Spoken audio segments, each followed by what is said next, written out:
Namaste, divine souls. The divine in me bows down and honors the divine in you. My name is Rishi, and tonight I will be reading to you, ladies and gentlemen, a blog I wrote titled, Is God the Supreme Truth, the Ultimate Reality, the Universal Source of Energy, personal or impersonal?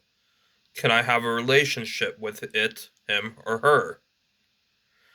So here we go. First, understand the concept of Nirguna Brahman, which means God without forms, names, labels, and attributes. Nirguna Brahman is the endless void, nothingness, and emptiness.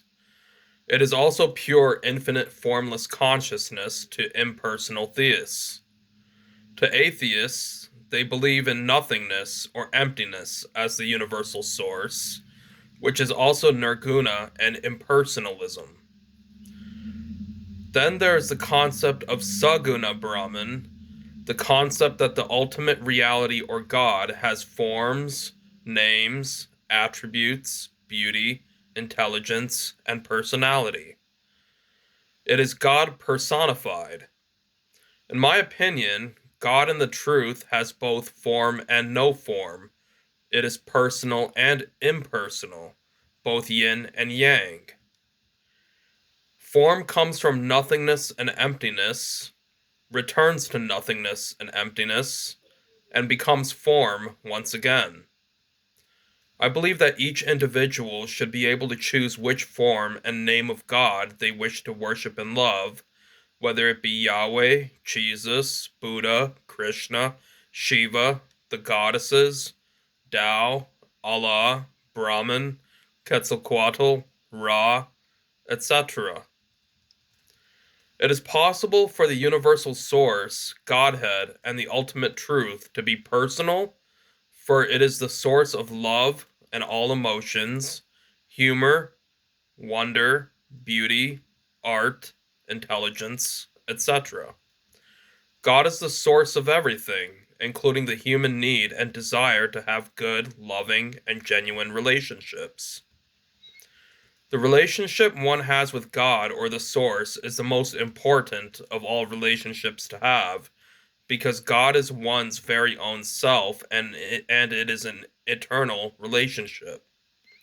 You cannot take anything material or external with you once you die. It is just your soul, your deeds, and your relationship with the Creator that continues on. Rumi said it beautifully. I have looked in mosques, synagogues, churches, and temples, but I found the divine within. God is one's very own self, not to be mistaken for the external body. The body is material energy and God or source's creation, but the soul and consciousness of each of us is identical with the Holy Spirit and kingdom of heaven. It is one's persona, essence, and seat of Buddhahood. When one worships God, it is the same as one worshipping one's very own self, the universal conscious spirit and supreme ultimate reality and source from which all came from and all shall return to. Spiritual relationships are the most important relationships to have, and God can be personal by sending signs and revelations, angels, benevolent people and animals, nature, prophets, mystics, saints, teachers, gurus, and messengers.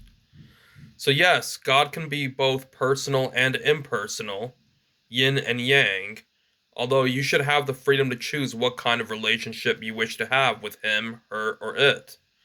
You can have a personal relationship with God and love him as a lover, friend, teacher, child, rival, servant, etc. Basically, any form of human relationship you wish to have with him, you can. Essentially, you should love God the way you would love and treat your true self. You should also have the freedom to choose not to have a relationship with God if you don't wish to have one. We should always have freedom of choice, and no relationship should ever be forced. I choose to have a relationship with my Creator because it is a source of unconditional divine love and bliss. When I love God, I love my very own true self and soul, which is divine universal consciousness.